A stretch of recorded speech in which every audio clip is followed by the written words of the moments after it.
Hebreos capítulo 2, versículo 5 al versículo 9.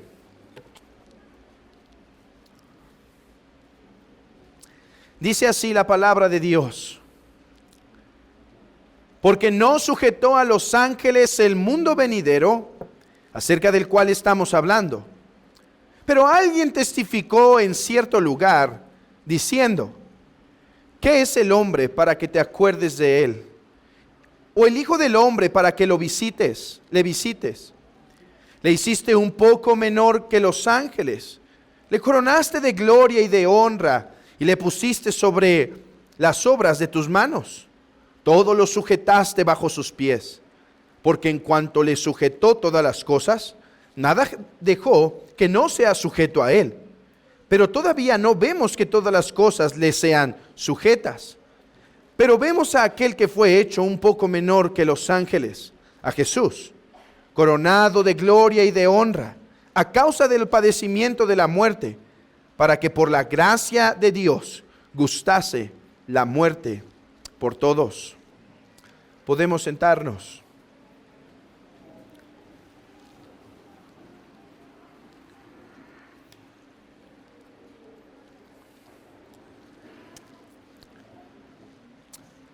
¿Cómo sería el mundo si Adán no hubiera caído? ¿Cómo sería el mundo si Adán no hubiera caído? Hermanos, esa pregunta la he escuchado varias veces. En primer lugar, tengo que confesar que la he escuchado algunas veces en mi propia cabeza. Es una pregunta que suele venir en todo cristiano. La he escuchado de algunos niños que preguntan: ¿y qué hubiera pasado si Adán no hubiera desobedecido a Dios? Y algunos adultos también, a veces tenemos esta pregunta en la mente, pero nos da pena preguntarlo, porque vaya a decir el hermano: ¿por qué pregunta eso? Nunca respondo así cuando me preguntan. Pero la he escuchado incluso de algunos hermanos que sí se atreven a confesar que tienen esa pregunta. Bueno, hoy vamos a ver algo de la respuesta a esa pregunta. No es quizá la respuesta que queremos, o quizá no es exactamente como la esperamos. Pero el texto que vamos a meditar hoy nos dice algo de ese cómo hubiera sido.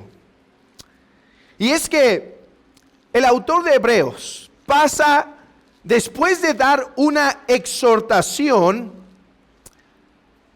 a no desviarse, pasa a reforzar su exhortación por medio de recordarles una verdad de suma importancia, y es esta: Cristo es el Señor del mundo venidero. El argumento se podría formular algo así. Esto es lo que está intentando decir el autor de Hebreos. Cristianos, hemos visto la grandeza de nuestro Dios. Hemos visto la grandeza de nuestro Señor Jesucristo. Cuán grande es Él. No se desvíen del Evangelio, porque no quedará sin castigo su pecado si se desvían. Porque recuerden, el mundo venidero no lo juzgan los ángeles, lo juzga el Señor. Creyentes, aquel con el cual deben buscar tener paz, no es con los ángeles, no es con Moisés. Con el que tienen que buscar tener paz es con Jesús, porque Él es el que reinará en el mundo venidero. Hermanos, hoy nos enfocamos en esta verdad. Jesús es el Señor del mundo venidero. Pero, ¿qué es eso de el mundo venidero? Bueno, el concepto es tan amplio como para tardarnos un sermón entero explicándolo. Pero mi intención es resumirlo de manera breve. El mundo venidero es aquel estado de la creación que será gobernado por la paz, la salvación, la tranquilidad, la armonía. Repito, el mundo venidero es aquel estado en el cual esta creación corrupta, insegura, llena de pecado, llena de maldad, será transformada para que sea un mundo, para que la creación entre en un estado en donde habrá paz, seguridad, salvación, en donde Dios estará en medio del pueblo. Hoy Dios no está en medio de este mundo de una forma favorable. Está en todo lugar, pero no de una forma favorable por causa del pecado de la humanidad. Pero en aquel día Dios habitará en esta tierra y los justos reinarán y vivirán con Él. El profeta Isaías habla mucho de este mundo venidero. Y déjenme traerles algunas imágenes que quizás son comunes para ustedes. Se suele hablar del mundo venidero como aquel momento en donde el león y el cordero habitarán juntos. ¿Han escuchado esa imagen, esa ilustración en el profeta Isaías? Obviamente, niños, hoy cuando un león ve un cordero, ¿qué hace? ¿Lo abraza? ¿Y le da beso? Bueno, si lo abraza es para comerlo y si le da un beso es para saborearlo, ¿no? Bueno, Isaías nos habla de ese mundo que está por venir por medio de decirnos que va a haber tal paz, va a haber tal transformación, que ahora, que en ese tiempo, incluso habrá tal transformación que el cordero podrá habitar con el león.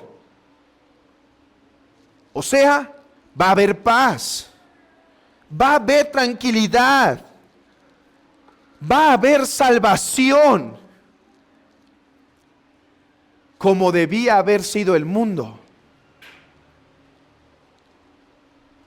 si Adán no hubiese caído.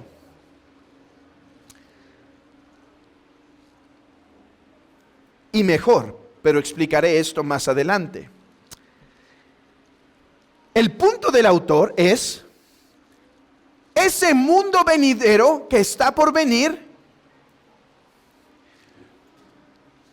El juez, el Señor, el que tiene las llaves para que puedas entrar, no son los ángeles, no es Moisés, es Jesús.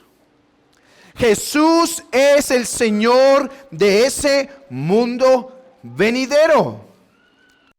A ver, déjenme parar aquí y traer una verdad que, aunque es obvia, muchas veces se nos olvida. Tu vida no se termina aquí. Tu vida no acaba con ese cuerpo. Hay tal cosa como un mundo venidero, en donde Dios, por medio de Jesucristo, estará con su pueblo, como fue en el principio y mejor. De manera que debería preguntarte esta tarde y preguntar a tu corazón: ¿estás tú preparado para ese mundo venidero? La pregunta no es si estás viviendo bien para este mundo. La pregunta esta mañana es, ¿estás seguro para la vida que viene? Porque es lógico que eres más que cuerpo. ¿Estás seguro para entrar al mundo venidero? Porque en aquel entonces habrá un precioso estado de la creación, pero también habrá un mal estado. También habrá un lugar de castigo, por ejemplo, para los que se apartan del evangelio. Pero ¿qué tal tú esta mañana? ¿Estás listo para enfrentar la realidad del mundo venidero? Digamos, si murieses hoy mismo, ¿estás listo para ello? ¿Has hecho paz con Jesucristo? ¿Has besado al Hijo para que no se enoje? ¿Has creído en Él para salvación? ¿Te has arrepentido de tus pecados? Si no, no estás listo para el mundo venidero. Y la pregunta es, ¿qué esperas para estarlo? Porque tu vida es tan efímera que hoy mismo podrías pasar. Es más, en este mismo lugar podrías dejar de existir. El día de mañana terminar tu vida. ¿Estás listo para el mundo venidero?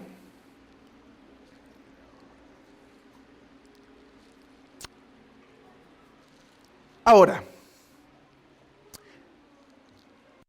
habiendo declarado el autor de Hebreos que los ángeles no son los que van a juzgar en el mundo venidero, sino que sugiere que esto lo hará Jesucristo, pasa en el versículo 6 a confirmar, versículo 6, 7 y la mitad del 8, pasa a demostrar desde el Antiguo Testamento que esto es así, que Jesús es el Señor del mundo venidero. ¿Por qué por qué el autor de Hebreos tiene que ratificar esto? ¿Por qué se los tiene que confirmar a sus oyentes? Hermanos, recuerden en la condición en la que están estos oyentes. Han creído en Jesús, pero les está costando su fe. Les está costando persecución, les está costando perder bienes, perder familiares, les está costando ya a algunos la vida, y en ese momento están siendo tentados a abandonar el camino de Jesús. Y entonces el autor dice, no se desvíen porque serán juzgados. Alguien pudo haber preguntado, ¿pero por qué seremos juzgados si abandonamos a Jesús? La respuesta es, porque Él es el Señor del mundo venidero. Y si alguien preguntaba, ¿y cómo sabemos que Él es el Señor del mundo venidero? ¿Qué dice el autor? Me gusta cómo lo traduce la Reina Valera, porque en el original realmente mantiene ese juego de palabras. Vean conmigo el versículo 6. A ver, si tú preguntas, ¿cómo sabemos que Jesús es el Señor del mundo venidero? ¿No sabes que alguien testificó en cierto lugar? Así está literalmente. Podría ser traducido como, alguien dijo en, tú sabes dónde. Alguien dijo por ahí. Algunos han preguntado, ¿qué no sabía el autor de Hebreos que era el Salmo 8, hermanos? El que escribe esta epístola es un erudito en el Antiguo Testamento. Pero el autor no le importa tanto decir, David lo escribió. Él sabe que es la palabra de Dios, así que no importa quién lo dijo y dónde lo dijo, pero esta es la palabra de Dios. Y entonces da el Salmo 8, que dice que es el hombre para que te acuerdes de él, o el hijo del hombre para que lo visites. Lo hiciste un poco menor que los ángeles, le coronaste de gloria y de honra y le pusiste sobre las obras de tus manos. Todo lo sujetaste bajo tus pies. Ahora alguien podrá preguntar, ¿y aquí dónde se confirma que Jesús es el Señor del mundo venidero? A ver, vuélvalo a leer. ¿Dónde se confirma aquí que Jesús es el Señor del mundo venidero? Bueno, déjenme explicarlo para que puedan ver conmigo cómo este texto testifica que Jesús es el Señor del mundo venidero. En primer lugar, el Salmo 8, hermanos, es un salmo en donde David está contemplando la creación. Y nosotros lo cantamos, este precioso salmo, que dice: oh Jehová, Señor nuestro, cuán glorioso es tu nombre en toda la tierra. Hiciste todas las cosas con sabiduría. Hiciste los cielos son las obras de tus manos. David contempla la creación y tiene que adorar a Dios. Pero David pasa, eso ocurre en los primeros versículos, no en nuestro texto. Abran sus Biblias ahí, Salmo 8. Ya prediqué este salmo, así que espero que no esté tan olvidado. Pero vamos ahí por causa del argumento. Salmo 8, versículo 1. Oh Jehová, Señor nuestro, cuán glorioso es tu nombre en toda la tierra. Has puesto tu gloria sobre los cielos. De la boca de los niños y de los que maman, fundaste la fortaleza a causa de tus enemigos, para hacer callar al enemigo y al vengativo. Este texto nos demuestra que no hay tal cosa como ateos a la luz de la preciosa creación, pero eso sería para otro sermón. Cuando veo los cielos, obra de tus dedos, la luna y las estrellas que tú formaste, y aquí llegamos al texto que cita nuestro autor, ¿sí? Digo, ¿qué es el hombre? A ver, David pasa de contemplar la majestad, y obviamente veía más estrellas que las que nosotros alcanzamos a ver, un cielo mucho más hermoso del que nosotros podemos contemplar. Veía esas montañas, no esos edificios que nos estorban para ver. Veía ese inmenso cielo y se ve a sí mismo y dice: qué pequeño soy, qué pequeño soy. Señor, cuán pequeño soy. Ahora, vean lo que sigue adelante. Entonces digo, ¿qué es el hombre? ¿Qué es el hombre? La respuesta sería: mira, es casi nada. Es un poco de polvo y ya. Pero él dice algo más. ¿Qué es el hombre para que tengas de él memoria? A ver, niños, ¿se le puede olvidar algo a Dios? Entonces, ¿qué se refiere? Otra vez esa voz. ¿Qué se refiere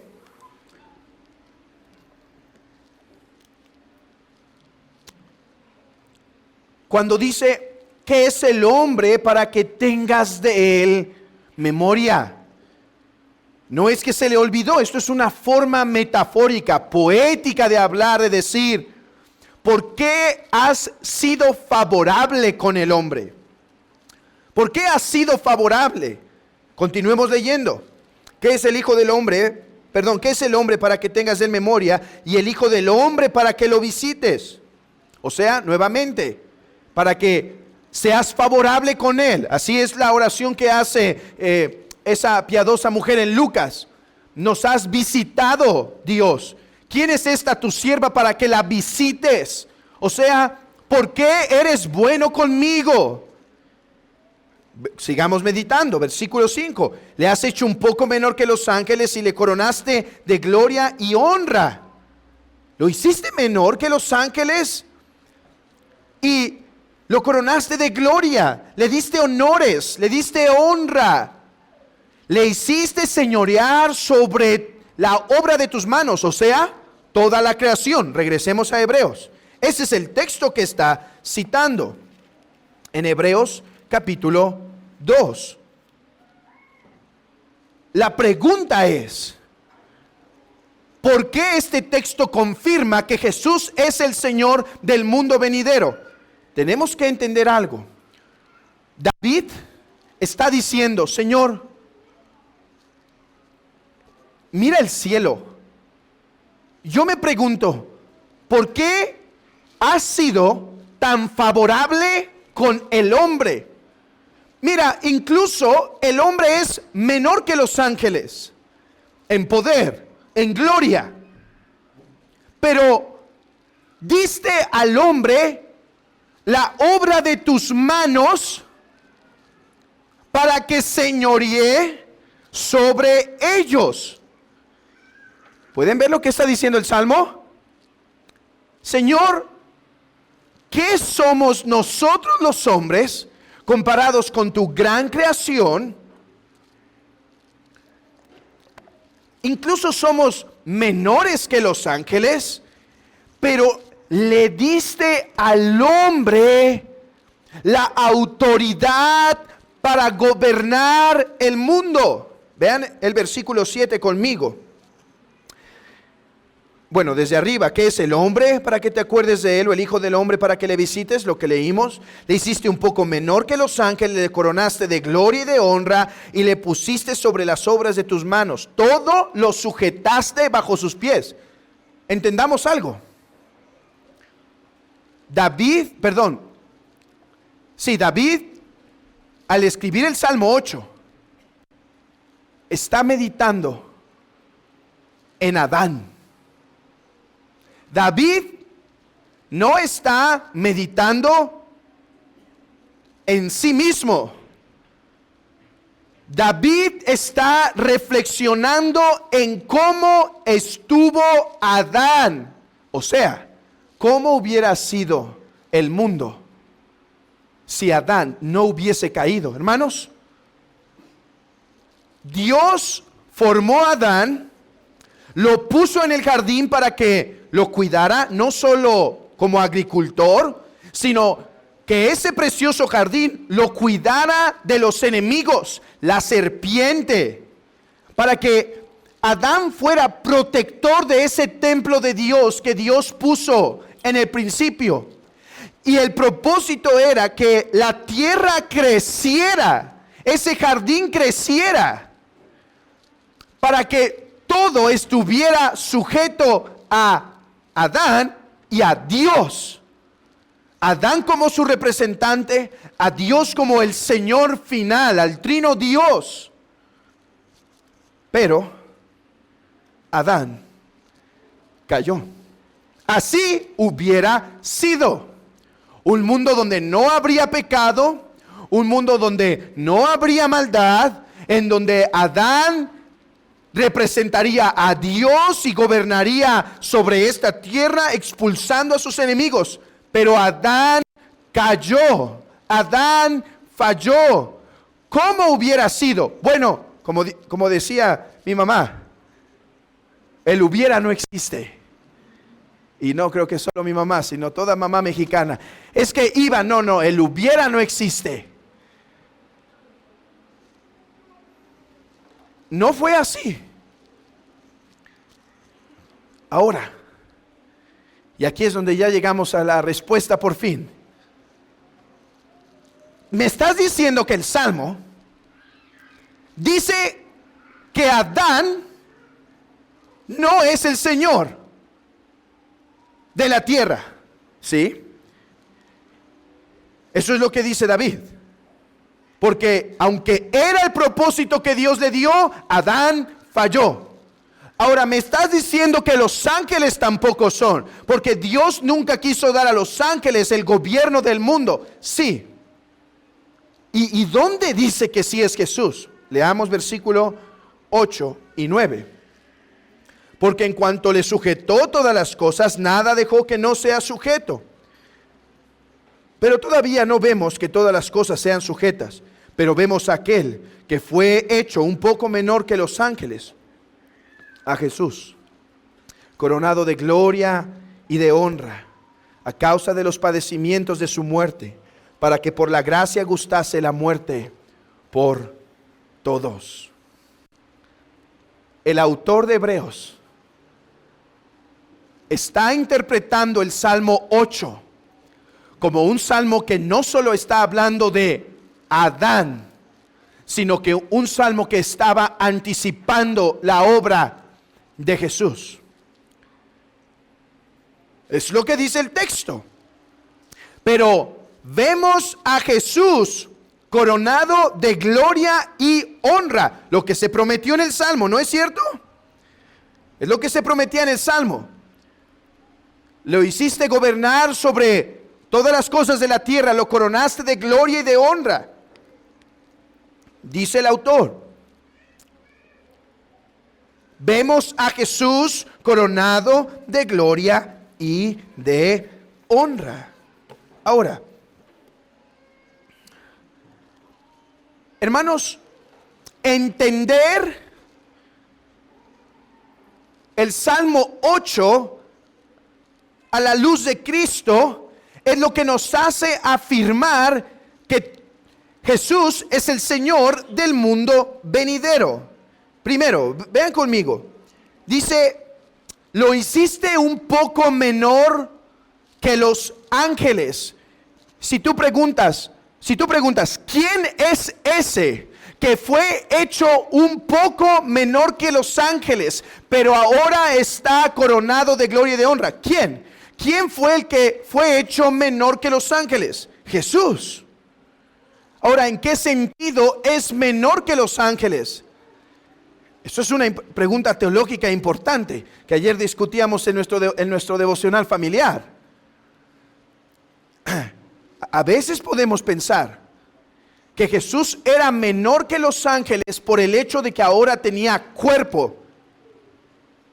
Pero Jesús todavía tiene cuerpo. Y los ángeles le adoraban cuando tenía cuerpo. Jesús no era menor que los ángeles por el simple hecho de tener cuerpo, porque como dice un autor, el hecho de que el Logos era de quien era ese cuerpo humano, lo hacía superior a los ángeles de facto. Porque el Logos, Dios en la carne, es glorioso. Entonces, ¿en qué sentido fue hecho mejor que los ángeles? Vean conmigo versículo 9. Pero vemos a aquel que fue hecho un poco menor que los ángeles. Aquí hay un tema complicado en la sintaxis del griego, pero les puedo decir esto. Pasen conmigo lo siguiente y lleguen hasta donde dice, para que por la gracia de Dios gustase la muerte por todos. ¿En qué sentido Jesús fue hecho menor que los ángeles? Cuando fue humillado hasta lo sumo. Cuando Jesucristo tomó cuerpo y sufrió y fue escupido y fue golpeado y fue arrebatado de las manos de sus discípulos, colgado, herido. Allí fue cuando Jesús fue hecho menor que los ángeles. Dice el salmista, si me preguntas por qué digo que Jesús es el Señor del mundo venidero, él dice, porque el Salmo habló de él. El Salmo dijo que él sería hecho menor que los ángeles. Miren cómo esto puede ayudar la tentación de los que escuchaban esto. A ver, ¿tú estás tentado a pensar que Jesús no es el Señor? ¿Que no está en el trono porque sufrió? ¿Porque fue humillado? Espera.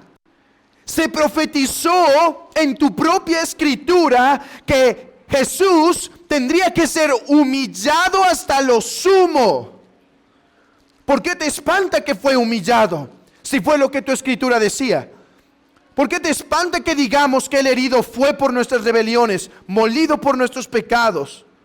si es lo que dice Isaías 53, si es lo que dice Salmo 22, y toda la escritura anticipaba, por eso dice Pedro que la escritura, los profetas anticiparon los sufrimientos que vendrían sobre Cristo y las glorias que seguirían tras él. Pero antes de llegar a la gloria tenía que saborear la humillación. ¿Por qué? Porque la única forma de recuperar lo que Adán perdió era por medio de dar su vida por su pueblo. ¿No dice eso el texto? Para que por la gracia de Dios gustase la muerte por todos. El jardín del Edén se perdió. Ya no hay hubiera. Dios abrió otro jardín. ¿Cómo se llama ese otro jardín? Mundo venidero. Mundo venidero. Aquí está el problema. Los hijos de Adán no pueden entrar naturalmente. Tú, amigo, no puedes entrar a este segundo jardín. No puedes entrar a este mejor jardín por causa del pecado. Pero Jesús es el Señor de ese segundo jardín, de ese mejor jardín. Y Él fue hecho poco menor que los ángeles. O sea, fue humillado, sufrió la cruz, sufrió la muerte para poder lavar en su sangre a los que quieren entrar a este segundo jardín. Es mejor que el primero, pero solo se entra si eres limpio en la sangre de este Señor y Salvador, Jesús. Ya no lamentes. Ay, si Adán hubiera obedecido. Basta de lamentarte en eso. Porque hay un segundo Adán que sí obedeció. El mundo venidero, la salvación del mundo venidero se te ofrece a ti. Porque estas son las buenas noticias. Aunque el mundo venidero está por revelarse completamente en lo que viene, ya su salvación está vigente desde ahora. O sea, en el mundo venidero tendremos acceso a la presencia de Dios. Ya está vigente algunas partes de ese mundo venidero para que ahora tu alma no esté seca, sino goces de la presencia de Dios. En el mundo venidero no habrá pecado. En el mundo venidero no habrá corrupción. Bueno, pero ya se da una probadita, por decirlo así. Ya hay una probadita en Cristo para no ser vencido del pecado. En el mundo venidero no habrá culpa del pecado. Porque Jesucristo hará notorio a todos nuestros corazones que no hay más culpa. Pero esa salvación ya está abierta aquí. De hecho, tengo que decirte algo. La tierra es la antesala a ese precioso jardín. Si no entras hoy a la antesala, estás fuera después. Si no gozas hoy de las primicias del mundo venidero, no entrarás después. Si hoy rechazas a Jesús, Él te rechaza después. Si hoy crees en Jesús y lo confiesas, Él te confiesa y te recibe en su precioso jardín.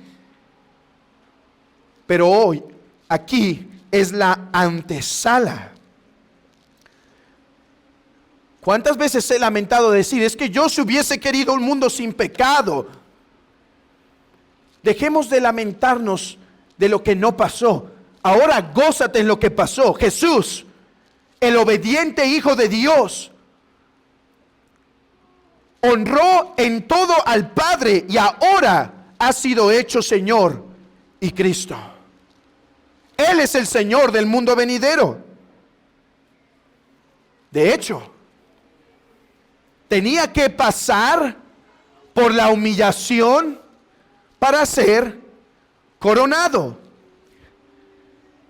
No te espantes su humillación, porque tú volteas a ver a Jesús y dices: es que esa religión no me apetece, porque su Salvador es uno que sufre y yo lo que no quiero es sufrir. Pero entiende algo: Él sufrió para que tú puedas no sufrir, no ahora, sino en el mundo venidero. Y dos, Él sufrió para poder ser coronado, para poder ser hecho ese Señor del mundo venidero. ¿No vemos esto en el versículo 9? Lean conmigo. Pero vemos a aquel que fue hecho un poco menor que los ángeles, a Jesús, coronado de gloria y honra, escuchen, a causa de los padecimientos de la muerte. ¿Por qué Jesús fue coronado? A causa de los padecimientos de la muerte. Que sus sufrimientos no te distraigan de lo que pasaba en la cruz. Dios le prometió a su Hijo que una vez pasaran los sufrimientos, una vez Él obedeciera, una vez Él sufriera la cruz, después sería coronado. ¿Por qué digo que Jesús es el Señor del mundo venidero? Porque este que fue hecho poco menor que los ángeles, después de haber sido hecho poco menor, después de haber sufrido la humillación, fue coronado de gloria y de honra. ¿Por qué Jesús es el Señor del mundo venidero? Porque Él es digno de serlo. Porque Él lo merece. Porque Él debía ser recompensado por su perfecta obediencia. Porque Él es digno de ser adorado y recompensado de esta forma. Abran sus Biblias brevemente en Isaías 53.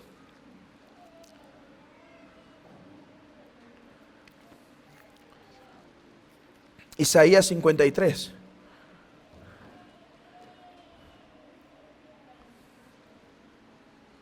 Versículo 10. Después de decir tan claro cómo sufriría, dice: con todo eso, Jehová quiso quebrantarlo, sujetándole a padecimientos. Cuando haya puesto su vida en expiación por el pecado, verá linaje, vivirá largos días, y la voluntad de Jehová será en su mano prosperada. Hermanos, vean cómo el autor de Hebreos está intentando ayudar a la iglesia a la que dirige esta epístola. Les está diciendo: si tú te preguntas por qué digo que Jesús es hecho Señor, tú me dirás: pero Él sufrió, ¿cómo va a ser Señor del mundo venidero si Él sufrió? ¿Cómo me vas a decir que Él es el juez venidero si Él sufrió, si fue maltratado, si no tenía poder para librarse de estas manos? ¿Cómo Él será el juez del mundo entero? Lo que está diciendo al usar el Salmo 8 es: ¿qué te sorprende? Así se profetizó, que después de su sufrimiento vendría su recompensa. Él, y solo Él lo merece. Versículo 11: verá el fruto de la aflicción de su alma y quedará satisfecho. Por su conocimiento justificará mi siervo a muchos y llevará las iniquidades de ellos. Por tanto, yo le daré parte con los grandes y con los fuertes repartirá despojos. Por cuanto derramó su vida hasta la muerte y fue contado con los pecadores, habiendo Él llevado el pecado de muchos y orado por los transgresores. Después de su sacrificio, sería consolado, sería recompensado. Querido hermano, hoy recuerda esto. Jesús es el Señor por causa de sus sacrificios. Jesús merece ser adorado y ser hecho el Señor de todo por causa de sus sacrificios. Por eso Él merece esta tarde ser adorado por su pueblo. Porque Él ha sido hecho Señor, porque Él obedeció al Padre, porque Él ganó tu salvación, porque Él ganó tu perdón de pecados. Por eso el Padre le recompensó hasta lo sumo. Hermano, por eso debemos obedecer a nuestro Señor. Él es un juez no insensato, como vimos, y da leyes, y esas leyes deben ser obedecidas, no solo porque no son insensatas, sino porque Él es tu Señor, mi amado hermano. Le debemos obediencia, le debemos adoración. Cuán grande locura es atribuir a María o a los ángeles o a los santos algún lugar de juez, algún lugar de mediador. Blasfemos pensamientos son esos, porque hay solo uno que obedeció, hay solo uno que cumplió: Jesucristo. ¿Quieres estar en paz con Dios? ¿Quieres entrar al mundo venidero? ¿Quieres gozar de la salvación del mundo venidero? Cree en el Señor Jesucristo y serás salvo. Ruega a María, ruega a los santos, ruega a los ángeles, y no has ganado nada. Dios no les dio a ellos el mundo venidero. Hay solo un camino, hay solo un mediador, su nombre es Jesucristo. Hay solo una forma en la que puedes tener paz, es por medio de Jesucristo. Y hermanos, aprendamos algo de esto: que seguimos sus pisadas, porque es necesario que a través de muchas tribulaciones entremos al reino de los cielos.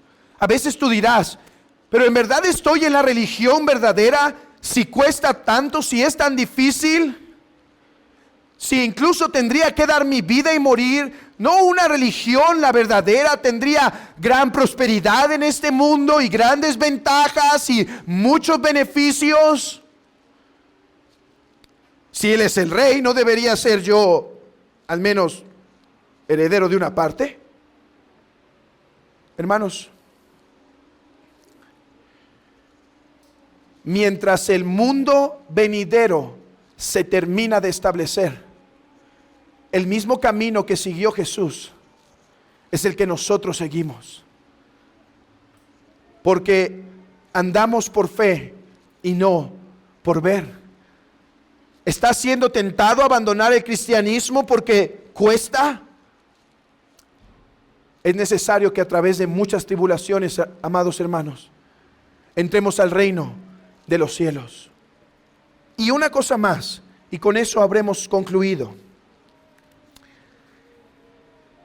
Y es que alguien podría preguntar: ¿cómo es que me dicen que Jesús es el Señor? ¿Que Él es el que gobierna? Si yo no veo un mundo que está bajo su dominio, yo veo un mundo donde hay pecado, donde hay asesinato, donde la agenda ideológica perversa del género está gobernando, está expandiéndose, donde el matrimonio, el concepto del matrimonio se está perdiendo, donde hay tanta perversidad sexual. Yo no veo cómo dicen que Cristo está gobernando, que Él es Señor. Bueno, lean conmigo el versículo 8, la parte 2. Dice: todo lo sujetaste bajo sus pies. Y hermanos, es casi como si el autor está leyendo la objeción en la mente. ¿Cómo me dices que todo está sujeto a sus pies si yo estoy sufriendo por causa de Él? Si en verdad todo estuviera bajo sus pies, yo no tendría que estar sufriendo porque Él me protegería. Y el autor se adelanta al pensamiento y dice, porque en cuanto le sujetó todas las cosas, nada dejó a él que no sea sujeto a Él. Primero aclara. Y cuando dice todo, es todo. Todo se le sujetó a sus pies. Eso te incluye a ti. Eso me incluye a mí, a todos. Todos serán juzgados por Jesús. Pero para que nadie objete, dice, pero todavía no vemos que todas las cosas estén sujetas, le sean sujetas, a Él. Ya vemos unas cosas sujetas, pero vemos todavía algunas cosas insujetas. Y vean la palabra que utiliza, dice, es evidente a nuestros ojos, pero vemos. Nuestra forma de ver el mundo no es diciendo, sí, todo está bonito, no hay problemas, Dios reina, no, todo está bonito. No, Él dice, a ver, es evidente que todavía no todas las cosas le son sujetas a Él. Ya algunas están sujetas, pero no todas. Hermanos, esta objeción que se podía levantar ayuda a dirigir el corazón del pueblo de Dios. Ya vemos unas cosas sujetas, y eso nos recuerda que todo se va a terminar sujetando, pero de aquí a lo que el mundo venidero se termina de establecer, habrá cosas que no se terminarán de sujetar sino hasta que venga Cristo. Por ejemplo, hermanos, no vemos a toda la humanidad rendida a Cristo. No vemos a los gobiernos gobernando para Cristo. Gobiernan para sus propios intereses. Todas esas leyes para permitir matrimonios del mismo sexo, para permitir las perversidades sexuales, no son de Cristo. Eso es evidente que esas cosas no le han sido sujetas todavía. Esos gobernantes todavía no le han sido sujetos. Y quiero que sepan algo, no ignoramos eso. Pero eso no comprueba que Cristo no es el Señor. Eso comprueba que todavía está por manifestarse la plenitud de su reino. ¿Cómo sabemos? Porque ya vemos algunas cosas que sí están sujetas. ¿Cómo qué cosas sí están sujetas ahora bajo sus pies? Hermano, ¿qué cosas? Pregúntate tú. Tú. ¿Quieres saber que Cristo es Señor? Nuestros corazones perversos, malvados, que no buscaban sino lo suyo propio, ahora voluntariamente se le han rendido a su Señor. La iglesia es aquel organismo que evidencia que Jesús es Señor, porque ya se le ha sometido a sus pies. Antes las naciones estaban gobernadas por el príncipe de las tinieblas. Ahora el evangelio está avanzando y de toda lengua, tribu y nación están viniendo a los pies de Cristo. La iglesia es el testimonio de que el reino de Cristo ya ha comenzado. Quiera Dios, querido amigo, que tú dudas venir a Cristo porque no lo considerabas rey. Quiera Dios que puedas ver por medio de esta iglesia la realidad que Él es el Señor, que Él doblegó el corazón, así como la gente decía de Pablo de Tarso. Dios ha obrado en él porque en ese hombre solo existía maldad, y ahora mira su corazón. Querida iglesia, cuán grande es nuestra responsabilidad en esta tierra. La iglesia, tu vida, tu testimonio, debería ser una clara evidencia al mundo que Jesús es el Señor. ¿Y por qué sirves a tu Dios? ¿Por qué sirves tanto en la iglesia? Preguntarán. Porque Él es mi Señor y me ha mandado a servir a mis hermanos. ¿Por qué eres respetuosa con tu esposo? Porque Él es mi Señor y Él me ha mandado a hacerlo. ¿Por qué amas a tu esposa y la sirves y cuidas de tu familia? Porque Él es el Señor y me ha mandado a hacerlo. ¿Por qué predicas el evangelio y sacrificas de tu vida y de tu tiempo para hacerlo? Porque Él es el Señor y Él me ha comprado con su sangre y yo me debo a Él. ¿Por qué sirves? ¿Por qué guardas el día del Señor? Porque Él es el Señor y es su día. Amado hermano, puede ver el mundo por medio de ti que Él es el Señor. Porque espero que no ayudemos a esos hombres, a esos ateos, con nuestras vidas a confirmar, o no los ayudemos a pensar que Jesús no es el Señor. Este es un fuerte llamado. Pero querido hermano, esto es lo que resulta de entender que el mundo venidero ha sido puesto bajo sus pies, bajo sus manos. Él lo consiguió, es de Él. El mundo venidero está bajo esas preciosas manos que fueron clavadas, bajo esos preciosos pies que fueron perforados. Iglesia, quiere el Señor ayudarnos a vivir demostrando que Él es el Señor, que Él reina. No vaya a ser que lo último que sepan tus hijos, tu esposa, tu esposo, tus amigos, que lo último que sepan de ti es que tienes Señor. No vaya a ser que eso esté sucediendo, que saben todo de ti, pero nunca se han dado cuenta que tienes un Señor al que honras y sirves. A la luz de todo esto, llevemos esa exhortación a nuestro corazón. Pidamos al Señor del mundo venidero, que nos da ahora ya las gracias del mundo venidero, que nos dé más de su Espíritu para mostrar con denuedo, con valentía en este mundo, que Él es nuestro Señor. Mostremos que no hay institución, que no hay persona que se pueda poner sobre nuestro Señor. Obedeceremos al gobierno, obedeceremos a nuestros jefes, se obedecerá al esposo, a nuestras autoridades, pero en el momento que nos pidan que deshonremos al rey, los deshonraremos a ellos, porque Él es el Señor. Quiera Dios ayudarnos. Pide gracia para esto, hermano. Hermana, tú que estás en tu casa con dificultad, o tu hermano, pide esto.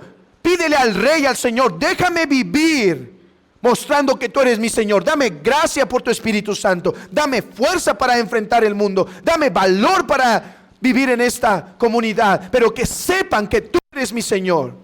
Que yo no pueda negarte en nada. Que yo no pueda pecar contra ti en nada. Él nos ha librado de la sujeción del hombre para servirlo a Él. Leía esta semana la carta de Juan Calvino a 5 estudiantes de su universidad en Ginebra. Calvino ministraba en Ginebra una iglesia, establecieron un seminario, pero se le llegó a llamar el seminario de la muerte, no solo porque los trabajos eran pesados, sino porque los que salían de ahí iban a morir. 5 de sus compatriotas de Francia salieron del seminario y en el camino fueron engañados por un hombre que dijo que los iba a ayudar y los traicionó. Fueron entregados ante las autoridades y Calvino les escribió una carta. Hermanos, es una carta hermosa, sensible. Y les dice Mis amados, no nieguen su fe. Hoy podrán morir ante el rey de Francia, pero vivirán ante el rey del mundo venidero. Ese rey les dará la fuerza. Tengan más bien el coraje y el agradecimiento de decir: gracias porque me has dejado ser tu siervo aquí, y si ahora quieres que termine así, solo no me permitas negarte, solo dame la gracia para servirte. Amados hermanos, el tiempo es corto, la vida se acaba, y no vivimos para este mundo solamente. Vivamos con más pasión para mostrar que Jesús es el Señor, para predicar allá afuera en donde Dios nos permita decir: Jesús es el Señor,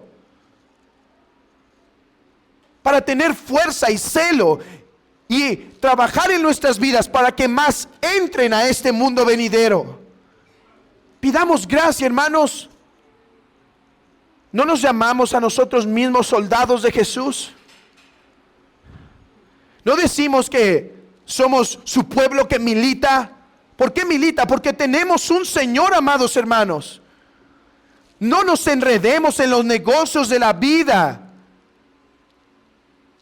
de una manera que no podamos agradar a aquel que nos tomó por soldados.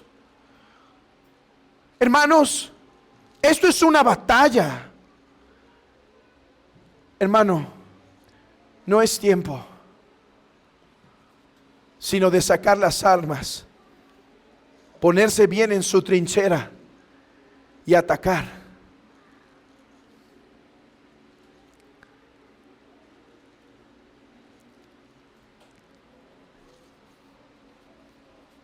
Y mi última aplicación es esta. Para ti, hermano, adora al que está sentado en el trono. Hoy Él está sentado ahí por sus sufrimientos. Adóralo, amado hermano. Adóralo con tu vida. Adóralo esta tarde con tu boca. Él es digno. El cordero que fue inmolado es digno. Quiera Dios que esta iglesia tome fuerzas a la luz de esta palabra y sea más agresiva para conseguir más súbditos al rey. Pero amigo, la pregunta no es entonces, ¿cómo hubiera sido? Ya no fue. Más bien has visto cómo sí es por medio de Cristo. Pero la pregunta final para ti es: ¿estarás allá? Ya no hubo un jardín del Edén. Hay algo mejor. El jardín del segundo Adán. Un mejor Edén. No fue así. Es así. La pregunta no es ¿cómo hubiera sido? La pregunta que resolvimos es ¿cómo Cristo lo logró? Pero para ti es: ¿estarás ahí? ¿O estarás fuera? Que Dios obre con su palabra en nuestros corazones. Hermanos, ríndele tu adoración a tu Rey con todo lo que tienes, porque Él es digno. Él es el Señor del mundo venidero. Que el que tiene oídos para oír, oiga lo que el Espíritu dice a la iglesia.